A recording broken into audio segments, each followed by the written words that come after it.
female entrepreneurs turned besties share on life, business, and the journey through the mess. Join their community with every new episode for connection, education, a few laughs, and the hype energy like a bathroom full of drunk girls at a bar.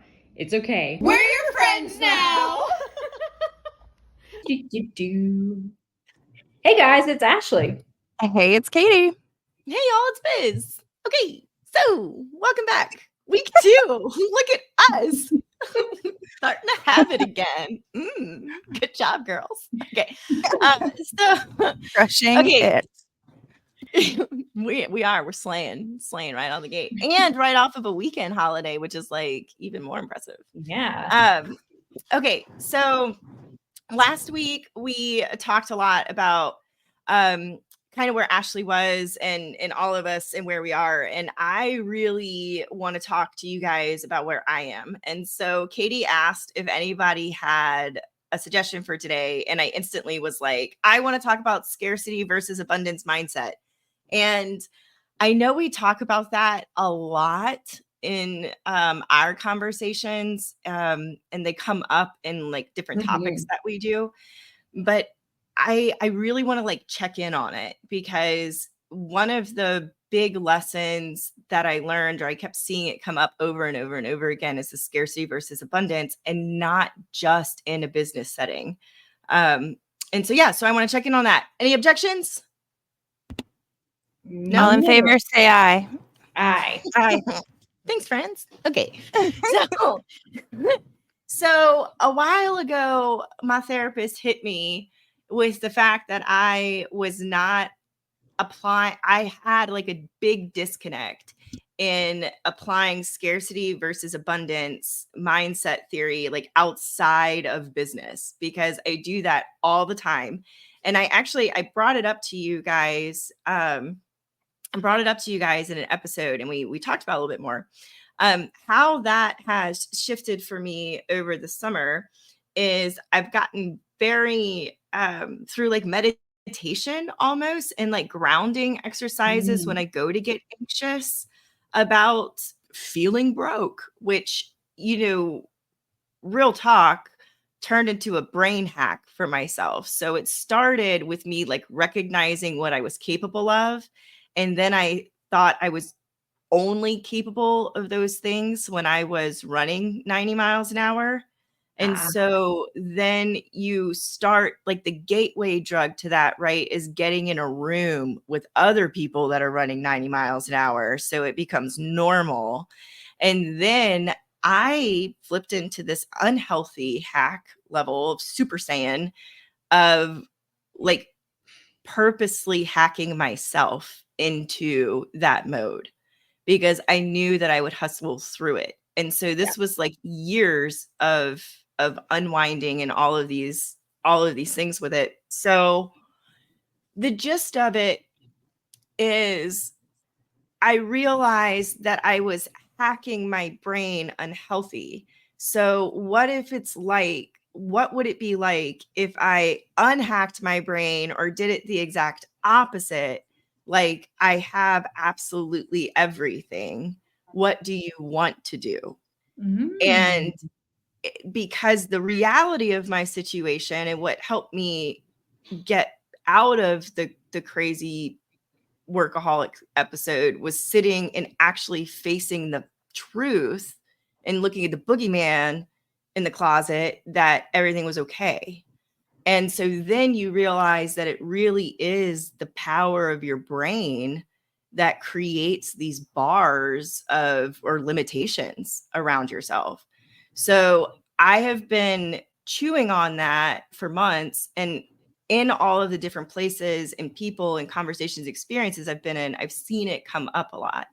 So does that make sense? First of all, y'all are typically ahead of me on this self-awareness journey. And that's also why I like to bring this to you. So first of all, does that make sense, what I just said? Do you relate to that at all? It makes sense. I wanted to just touch again, because I'm not sure that everybody who's like new to the conversation would totally be keeping track. So when you said that you were hacking your brain, but in an unhealthy way, what I'm understanding is that basically you were kind of in a way tricking yourself, or using tactics to get your brain to believe one thing, and that thing was that you had to work and hustle super super super hard because you didn't have everything Enough. that you might need. Right. So more of that scale, like you were using the scarcity mindset to get yourself to work hard. Yes. So like when you talk about motivators, mine was security. Like security was my number one motivator. And it kind of ties into our last week episode because it really kicked into overdrive when my dad died, because my dad represented security to me. And I didn't realize how much I hadn't fully disconnected from that as an adult, because I thought I had. And then it was like this huge news flash that I hadn't, and I didn't know how to process through that. And so it kicked into this like hyperdrive of like needing to prove myself. And then it was like, when is enough enough? And I think some of that also kind of came from my dad too, if I'm being honest. Like he had a scarcity mindset his entire life. Yeah.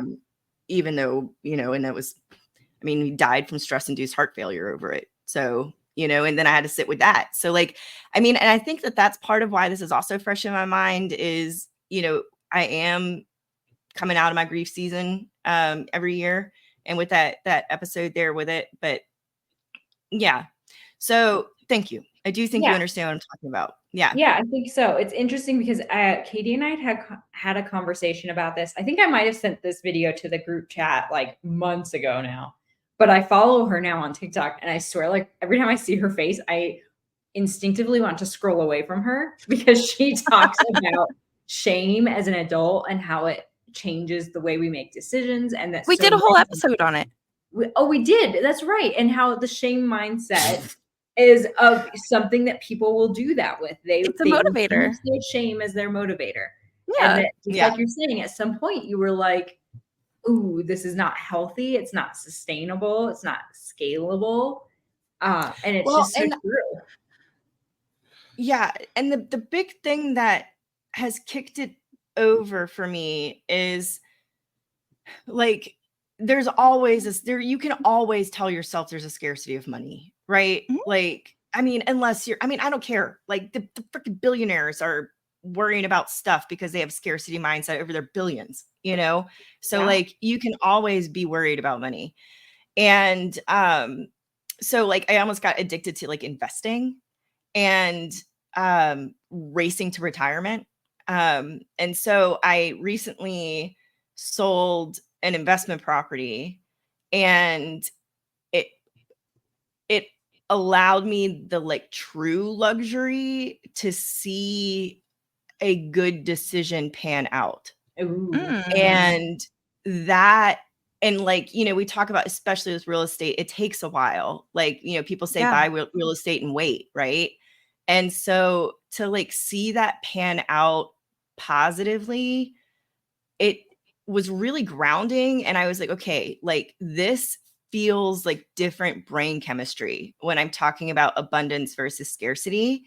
And it reminded me of like when it was fun and not when it was fear. Ooh. And that's what I like really want to talk about. And the reason why I want to talk about it is because I want to cement it in my brain where I am right now. And I want you guys to continue to hold me accountable, because I want to keep showing up as this person, because it was like kind of this nudge over the ledge that I needed to understand fully the power of scarcity versus abundance and how much we can really control our thoughts. And I want to bring up our favorite person, one of our favorite people, Michael Heisenbuttel, because every single time I saw him at Mega Camp, the last conference we were at, he brought up that he has an attitude that I get to do something instead of have to do something. And like, there's so much power in that statement. Yeah. So I mirror it. I look at that too. Like if Diana Kokoska can teach me to remove but and change it with and, then I can also remove have to with get to. And that ties into the abundance and scarcity mindset too. So that's That's where I'm at. And that's like, are you guys practicing that? Does that make sense? Because like I said, y'all are usually a step ahead of So, me. so something that I've noticed that is like the same but different, right? It's like maybe adjacent to this. Mhm. Um, is kind of this feeling of like, and I think it ties in because when you're talking about scarcity and kind of those feeling like hacking your brain to feel that way, right? Like you can say things like the money's going to run out, or what if I don't ever do a deal again, or blah, blah, blah, or like this and that with the market. And so I have to plan this way. And it's almost like that logic makes you think, emotion makes you act. And so you stay stuck in that emotion that makes you act, right? Even when you don't realize that you're doing it, but you hone in on that because when you look back, like patterns show you that when you're in that mode, that's when things happen. Kind of the same thing with like as many of us in the real estate industry are, I am very heavily exploring an ADHD diagnosis. And one of the major is like procrastination and different ways that you find yourself to be productive, and you almost stay in that procrastination because everybody thinks that they're a really good, like they produce a lot in those last few moments. So they wait until they feel that like scarcity of time that is kind of actually real, because then they actually produce instead of figuring out beforehand, like, how do I do these actions without the chaos and negative emotion attached to it? Like, how do I motivate myself from a positive way and reward the outcome and reward the action without myself through the chaos and the misery of the negative part? Yeah. So Well, that's something that I've kind of been like toying with. when it's so hard because there's a book, and I think it's the one that's Unfuck Yourself. I think Yeah. it's the one. And it says that one of the reasons you become a procrastinator is because you do it, and then it turns out that you were able to complete the work in time, and it reinforces in your brain, oh, that worked. And so when you're like, oh, that worked, using that mindset worked, I'm going to do Yep. it again. And it's on a subconscious level. Yeah. But See, that's exactly what I'm talking about. And that's like I was saying, I noticed with myself that I'm swinging too much this way earlier in it. And like, thanks, Ashleigh, but that's exactly what it is. Like, yeah. thank you. Okay, And episode done. We yeah. figured it out. Yeah, the end. Yeah.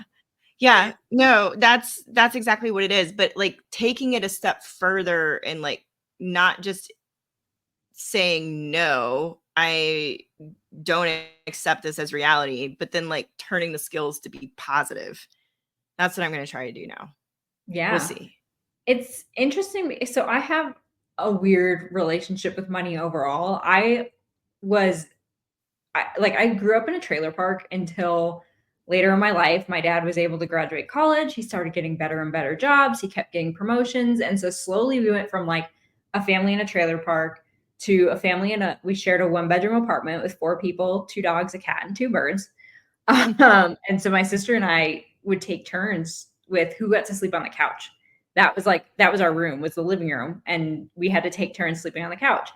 So I remember growing up like that and not having money. And then I remember my dad finally getting into a fairly secure job. And bearing in mind, we didn't have tons of money because we lived in Southern California. It's crazy expensive. But it was like we no longer were like, we lived so comfortably. And so I have like a weird relationship with money overall. And then my kids, their biological dad is in a very different financial place from me. And I am faced with money conversations I'd rather never have to think about like daily because of that. They have access to a lot of things there that I just really can't compete with. And it's a weird place to be like, I have to accept it at a certain level. You know, when you're talking about people that have generational wealth versus people that, my dad did so much to move us down the football field and get us closer to like, oh, we live comfortably. Yeah.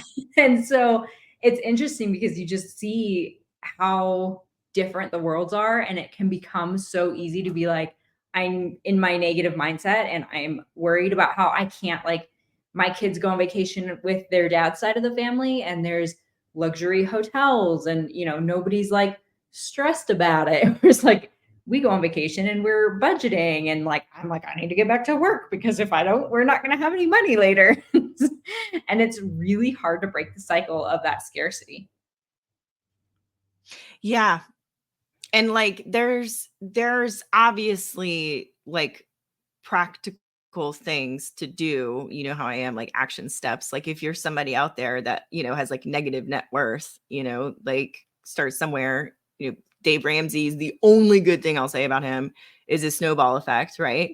But like I love that, like what you're talking about though, Ashleigh, is kind of the span of all you know, what's the appropriate term?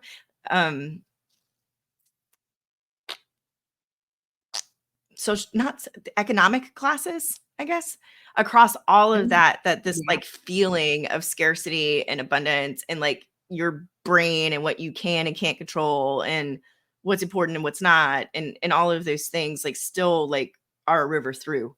And I like that's what I am really highlighting on with it, is kind of the human experience of that, but also, you know, I always thought scarcity versus abundance was only in business, but it's also in like your relationships, like your friendships even, right? Like not just in, you know, having faith that your people are out there, but in, you know, how you show up for each other. Like what do you think? Like how else do you think scarcity versus abundance besides business? What's your knee-jerk reaction to that, or first one? I mean, I the way I can like instantly visualize that coming up for me is every time I'm in a group chat and it happens to everybody at some point, but you say something in a group chat and it gets ignored completely because like the chat just starts moving really fast. And it's so easy to go into the scarcity mindset of like, wow, I was just ignored on purpose. Nobody cared to read that. Like, you know, whatever stories you might have that you're telling yourself about that. And I'm like, it happens to me all the time. It probably happens once in a while, but like they just stick out to me when it happens. And so that is like my first knee jerk. This is such a visual way that this shows up, the scarcity mindset in relationships. Yeah. Y'all really helped me with the friendship one. Katie in particular. Katie wouldn't go away. I For do years. that. Yeah. Katie wouldn't go away. Literally how Katie describes like how she ends up places. She's like, I just showed up and wouldn't go away. That's how she describes it. Yeah. I have many close friends that like I decided we were going to be friends and then I just hung around until they realized I was right. And I'm like, oh yeah, 3 years later, is this what I'm looking at 2 of them on screen. I'm like, but wow, like, that Ashleigh girl is so cool. I'm scared of her. I should be friends with her. She'll find out one day. But that's like that's like your abundance mindset. You know like, what though? It's like not. Steamroll. Really? No, it was a learned skill. It was a learned skill out of scarcity because I've moved so much in my life and I've always been up against people who have like lifelong relationships and I have nothing on them. And I'm a really good friend. I'm a really good fringe friend, right? Like there's a lot of people here, especially here, like people in the area where I live now, they have known each other since like birth. And so I am friendly with several people who like they have their main friend group. And if we all happen to be at an event together, like they'll say hello, we'll talk, we'll have a good time or whatever. But like if they go out and do something or they have daily group chats, like I'm not part of that. Mm-hmm. And that has happened so much repeatedly in my life. Plus, like with me understanding the kind of people that I want to be surrounded with, that I think now, like I had to actively overcome that because my natural is just to be like, okay, that's fine. Like I just have no friends. You know, ever. And so then I was like, well, I'm going to pick my friends and force friendship on them. I like hit that hits me on like a personal level so hard. I've never thought of myself as a fringe friend, but like I 100% would identify myself as that. Yeah, like there's a lot of people like they like me or whatever, or I like them, or they tolerate me, but I'm not like in, you know. Yeah. So Yeah. But that's an abundance though mindset. I think now that it is. yeah, that's what I'm saying. Like that's your abundance mindset coming out, like that you've worked through it, like with that. And So now I'm good with it because I truly have an abundance of close friendships. They might not all be physically close, but I have people who actively choose me, you know, to like I be thought in you their were going to say circle. they might not know it. Oh, that too. Oh, that too, though. Yeah, whoops. I probably have like half of best friend heart necklaces with so many people who just like You don't know, even know. like one other piece of mindset that I want to know for Katie, if she thinks that that's scarcity or abundance, is that anybody who knows Katie knows that she will always say, not always, because she does have good boundaries, but she'll be like, "Oh, I'm starting this new project, or we're doing this," and you're like, "How the fuck do you have time right now? Like, aren't you already doing 30 other things?" And so to me, I'm always like, Katie just must have like this abundance mindset around time where she's like, I might not get it done today, but that's okay. I'll get it done by this deadline or what. And so I'm curious if in your mind, do you say yes to a lot of opportunities because of scarcity or abundance? Wow, that's an interesting question. yeah, it is. I don't know that I've ever like broken it down like that. And again, probably both. Um, okay. Life is so busy, right? So like if you ask me on a daily, like remember I told y'all that somebody said, "Hey, if you're bored today, I could use help with this." And I was like, "What is bored?" Like I haven't been bored in so long. So like I feel like I don't have a lot of time, and also I know how to like manage it. And so if I look at something and understand that I can make it work within like a certain period of time, maybe not like a certain hour, but a certain period of time. But then I have this like again, it's both scarcity and abundance because I have such this like tight grip on our days on earth are limited. So I say yes to the things that I want to say yes to that I can take on because I don't know if I'll have another chance. Which is kind of a scarcity thing, right? But then to me, and maybe this is how I have filtered this to not feel negative, is that like I get to say yes to a lot of opportunities because like I have abundant opportunities because I'm still here. And I don't want to say no because I don't know if I'll still be here next time they come around. I'm not dying, but we all are. Yeah. And like, you know, since I faced that so young, I think that there's like, I probably do take on a lot because to me, I just don't have that like, I'll do that later. I'll do that later in life. Someday I'll do this. It's like, nope. Every single thing that I want to do, if there's a way to do it, we're going to do it because Interesting. I don't want to put it off. Yeah. That makes me think of another question, Biz. Part of when you were in the chat suggesting today's topic, you said the I get to versus I have to mindset. And, Katie, you mentioned just now saying like, oh, maybe this is how I filter it to make it positive. If we flip the script to change the language, does that inherently change it to positive? So if you really, really like thinking of the get to versus have to mindset, if you really, really, really hate taking the garbage out and you're like, oh, I have to take the garbage out. And you're like, no, no, no, we're trying to be more positive. I get to take the garbage out. Do you think that really does completely flip it over to a positive? A lot of thoughts on this. I'm sorry. I love Good that. topic. It doesn't. Ooh. And it can start the process of it because no, I don't think reframing that to I get to take the trash out is going to make anybody happy. But it can be a pattern interrupt to make you say, wow, I get to walk outside because I have a body that works and my legs work and I have the strength to lift up this bag of trash. And this bag is full because look at the fun day that my family had. And, we live this abundant life that we're able to generate trash, which is like the weirdest sentence I've ever said. And so I don't think that it automatically switches it in your brain to a positive. Like over time, yes, the repeated pattern of positive phrases are better for your brain, but like no, but I think that if you allow it to, it's a pattern interrupt. The other thing is there's a cautionary moment here of making everything super positive and trying to take on too much abundance. Because every yes is a no to something else. And so like don't abandon your priorities and your mission because you're trying to like live in abundance. It's okay for you to say like, I don't have time for that if it's not a priority, you know? Yeah. I love that. I like that you're framing that as like number one, just checking it off your to-do list as like, oh, I'm supposed to say I get to. Okay, done. It's kind of like writing down gratitudes without actually taking the time to be grateful for it. Like, sure, you checked it off your list, and it might be the first step is to start doing, just start getting it into a habit. But it's so different doing gratitude when you really go like, holy shit, like I could live in an existence where like I don't even have soap to keep my hands clean and we could be getting a disease, just, you know what I mean? And you're like, the gratitude for the soap is so much different versus being like, I am grateful for health. See, the get to have to also hits for me in that I'm choosing it.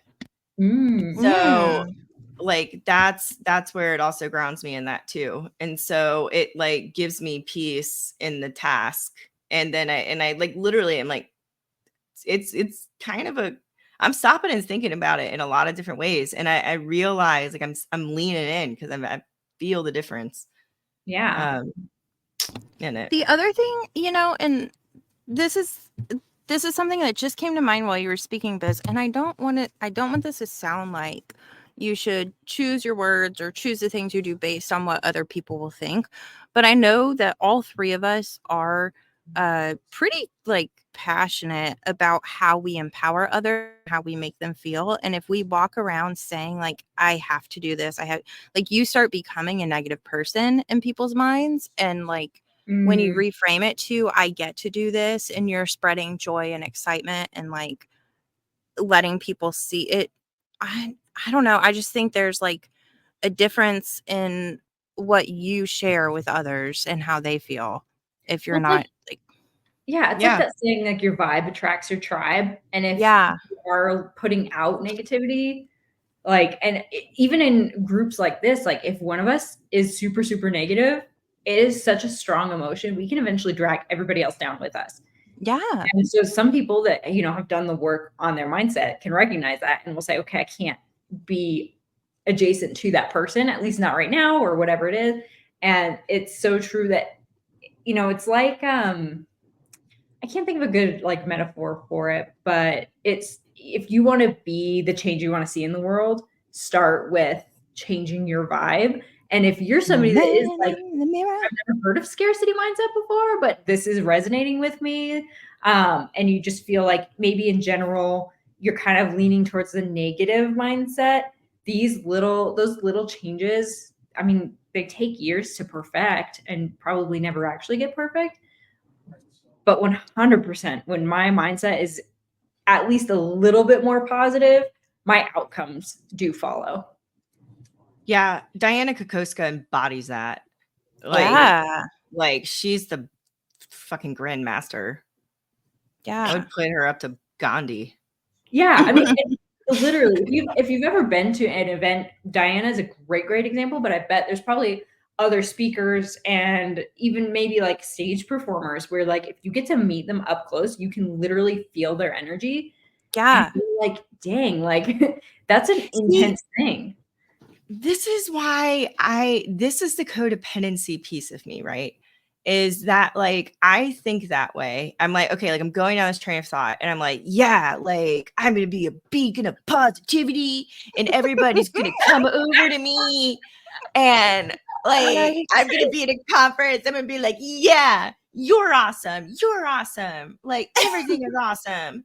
And then I'm gonna go to my friends and I'm gonna be like, everything fucking sucks. Like, because like you're putting this out, like you're making this decision to put that out there because like I get behind that. But then it's like almost a thing in my brain where it's like, okay, well, who are my people that are my real people? That like I am gonna like whatever. But the reason why I'm kind of embarrassing myself and calling it out is because that is the bad habit.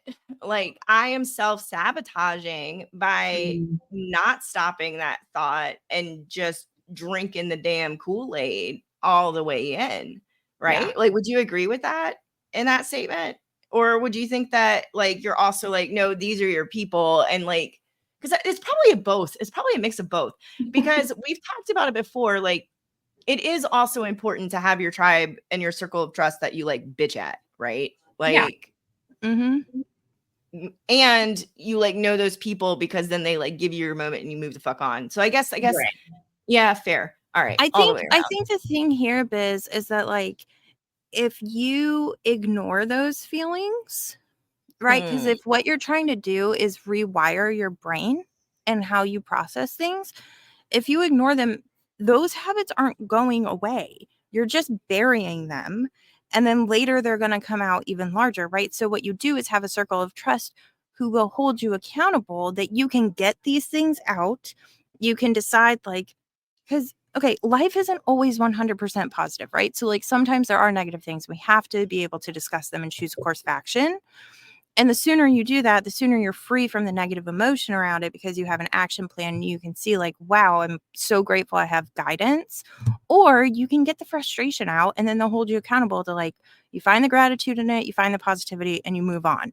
Yeah. It's such a simple flip of like, I am a person who is like acting these things versus realizing you're a person that's doing those things And like, those you know, things. right, where all of that is. And so like that's kind of what you're talking about, Ashleigh, right? Like it's all these little things. And so God, I gotta sit with that. I'm kind of It's so embarrassed. That's interesting real because, vulnerable to have on the podcast. well, but think about like Diana's story. So let's all go back for anyone who doesn't remember Diana's story. She had somebody who's embezzling hundreds of thousands of dollars from her. She didn't catch it early enough.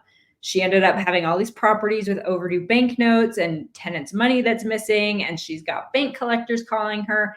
And if I went back in time to where I could sit and watch her answering the phone, I guarantee she was not like, this is so great. I can't wait to answer this call. I get to answer the debt collector's call, right? She was like, oh, this sucks, but I have to answer this call because the only way out is through. And she answered it. And she probably had some trusted people that she went to and was like, this sucks. And she had people that sat through the suck with her. And like, that's just normal. But it's so funny because you mentioned this. And after our Diana interview, like I left that room with just such a high of energy, and I felt like I transcended back down to earth and was like, I'm a brand new person. I've been baptized. And that's the real. I've been baptized in the Diana water, and I will never have a negative thought again. And then like, you know, that last, I don't know, 3 days, and then I was like, this fucking client is annoying me. Have to get it out. And so yeah, it just makes me laugh because that was 100% me. After leaving that, I was like, my energy is so here and it will never come down. Thank God we have that recorded. Here's another answer, Biz, and this is going to have some religion in it. So if that's not applicable to anybody listening, like, and I think I've said it on here before, but like swap it out to whatever makes sense for you. But somebody said one time when I was in high school, joy comes from Jesus, happiness comes from happenings.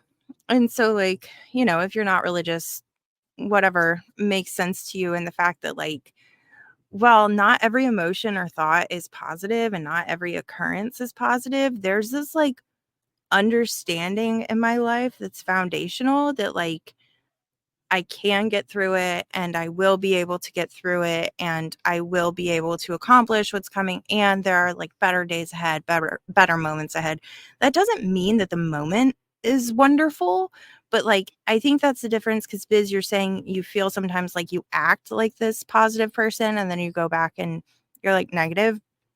But for me, that's what like I'm able to be positive sometimes, and it's not fake, because overall I know that everything is going to be okay. And I might not know how to get through like that moment, but like I know lifelong that it's going to be all right. Hell yeah. Yeah, I'm gonna sit on that too. Thank you, Katie.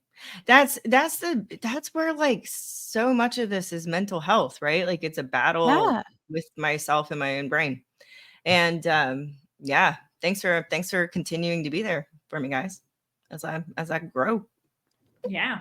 This has been an interesting conversation for me in the time of my life that I'm at, because we just started this brand new project. And you know how it is when you start something brand new, it's all just so exciting. There's so much to be done, and there's not a lot of hard deadlines yet because there's just so many moving parts.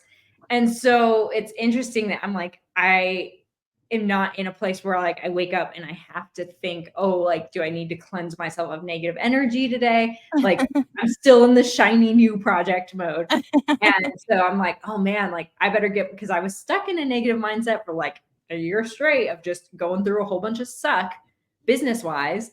And so now I'm like, oh, I better start picking myself back up and I gotta like brace myself for when that mentality starts to strike, where you have like more routine and more like stuff to get through. I gotta reinforce, I gotta fortify the defenses. Make sure you're also taking time to journal lists right now while you're in this season. Like, I know we've talked about it before, like when we talk about lists and stuff, but just reminder, because you're right in the way that you just brought that up. Like, you are, and like, hallelujah, we made it through the desert. And I'm like, water. And so like celebrating that, but you're right. Like, give yourself the tools now for the next time, because that's really smart. Like, this is a great time to be writing down gratitudes, because it's like, on one hand, I'm like, I don't need to, I got so much to, but then it's like, well, I could so easily go back and look at when I'm at this, You know what else would be a good list is stuff you do in your quote downtime that you have now that you enjoy, that like when you're bored. When you're bored. I don't mean that, but like, like what you're talking about, like you don't have the routine, you know what I'm saying? So like there's all your treats that you get to do now. Make a treat list. So that way later when you're stressed out and you're overwhelmed, you have your handy dandy treat list to go back to when that's the point that I'm making. Not that you. Well, this is something I'd love to hear from listeners, is what like their little hobbies are. I don't mean to say little like it's demeaning, but just like as in it doesn't take a huge time commitment and can fit into your daily life, even if you work that day. Because I've been debating getting into espresso machines at home. And I'm like, on the one hand, I could just get like only everybody can see Katie's face. I could just get like a little Nespresso and like just kind of make a subpar thing of espresso and it'd be fine, and like I can have espresso. So I've been thinking about that. But then I go onto Reddit and these people that like it's a whole science. It's like it is a hobby to them. And I'm like, maybe I'm at the the point of life where you're like, you really either get into like smoking meats or like watching the History Channel. There's just like adult hobbies, and I feel like I should get one. And I've been thinking espresso. Can we do a video series where we try out different hobbies and like pick the one that works for us? I think you should learn how to crochet, Ashleigh. I was just about to say that. I have. Yeah. I already checked that one off my list. I need a new one. Okay. I need something that like I said, like I like the idea of being able to do it even on a work day and not always like end of day, because that's one hard thing is like if the whole day is like, oh, like I just work, and then maybe at the end of the day I get 30 minutes. And I don't like that, but I like the idea of like an espresso. If that's your hobby, you do it in the middle of the day. Yes. And I would also, espresso is creative. It can be. I would just make sure that you're leaning into a creative something, because that's what Brene Brown says. That's my tip with that. But I love my stained glass for that reason. I can get up early and go work on it for a second, and then like take a break in the middle of the day, and walk in and out of it. It's good. Yeah. But you can do that with anything. That's what I'm saying. You just I guess. So I love to read, but I can't have that as my hobby because I get obsessive about my reading. So I won't put it down. It should be, we should make that a list in our Facebook group, a poll. Yeah. Hobbies. Let's make it a poll. All right. This was a great conversation. Thanks, Biz. This was. Thanks, Biz. Yeah, thanks, guys. I just really wanted to check in, like with where I'm at. It's good. I love y'all. Thank you. I am satisfied from not getting to talk to you guys. Well, yeah, Ashleigh figured out your thing in like 30 seconds. I know, yeah. Bing, bing, boom. Well, thanks for listening, guys. We will see you next week. Do